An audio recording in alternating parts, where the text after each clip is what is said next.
ಸ್ವತಃ ಹಡೆದ ಯಶೋದೆ ಕೃಷ್ಣನ ಬಳಿ ಹೇಳ್ತಾಳೆ 80 ವರ್ಷ ಕೃಷ್ಣನಿಗಾದಾಗ, ಕೃಷ್ಣ ಅವತ್ತು ಬಾಲ್ಯದಲ್ಲಿ ಕಳತನ ಮಾಡಿದ್ದೆಲ್ಲ ಇವತ್ತಾದ್ರೂ ಒಪ್ಪಿಕೋ ಅಂತ. ಕೃಷ್ಣ ಹೇಳ್ತಾನೆ, ಅಮ್ಮ ನಿನಗೆ 80 ವರ್ಷ ಆದ್ರೂ ನಿನ್ನ ಅಜ್ಞಾನ ಪರಿಹಾರ ಆಗಲಿಲ್ಲ. ನಾನು ಯಾರ ಮನೆಯಲ್ಲೂ ಬೆಣ್ಣೆ ಕಳತನ ಮಾಡಲೇ ಇಲ್ಲ. ಕೃಷ್ಣ ನೀನು ಸುಳ್ಳು ಹೇಳ್ತಾ ಇದೀಯ ಅಂದ್ರೆ ಕೃಷ್ಣ ಹೇಳ್ತಾನೆ, ಅಮ್ಮ ಇವತ್ತು ಸತ್ಯ ಹೇಳ್ತೇನೆ ಕೇಳು. ನಿಜವಾಗಿ ಕಳ್ಳರು ಯಾರು ಗೊತ್ತೋ? ಆ ಗೋಪಿಯರು ನಿನ್ನ ಬಳಿ ಬಂದು ಚಾಡಿ ಹೇಳಿದ್ರಲ್ಲ ಹೆಣ್ಮಕ್ಕಳು, ಅವರು ಕಳ್ಳರು, ನಾನಲ್ಲ. ಯಾಕೆ ಕೃಷ್ಣ ಅವರನ್ನ ಕಳ್ಳ ಅಂತ ಹೇಳ್ತಾ ಇದೀಯ? ಅವರ ಮನೆಯ ಬೆಣ್ಣೆ ಅದು. ಇಲ್ಲಮ್ಮ, ತಪ್ಪು ತಿಳ್ಕೊಂಡಿದೆ. ಈ ಸಮಗ್ರ ಜಗತ್ತು ನನ್ನದು. ಈಶಾವಾಸ್ಯಮಿದಂ ಸರ್ವಂ.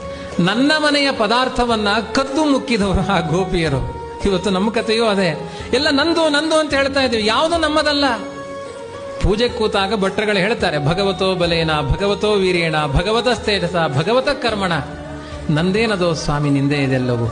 ತನು ನಿನ್ನದೋ, ಜೀವನ ನಿನ್ನದೋ, ಅನುದಿನದಲ್ಲಿ ಬಾಹು ಸುಖ ದುಃಖ ನಿನ್ನದಯ್ಯ.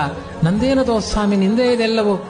ಸಮರ್ಪಣೆ ಮಾಡಬೇಕಾದ ಹೆಣ್ಮಕ್ಕಳು ನಂದು ನಂದು ಅಂತ. ಜಗತ್ತೆಲ್ಲ ನಂದೇ. ನಾನು ಕದಿಯುವ ಪದಾರ್ಥ ಯಾವುದಿದೆ? ಯಾವುದನ್ನ ಕದಿಬೇಕು? ನನ್ನದಲ್ಲದೇ ಇದ್ದದ್ದನ್ನ ಕದಿಯಬೇಕು. ಜಗತ್ತಿಗೆಲ್ಲ ನಾನೇ ಸ್ವಾಮಿ ಆದ್ಮೇಲೆ ನಾನು ಕಳ್ತನ ಮಾಡಬೇಕಾರದು ಎಲ್ಲಿ?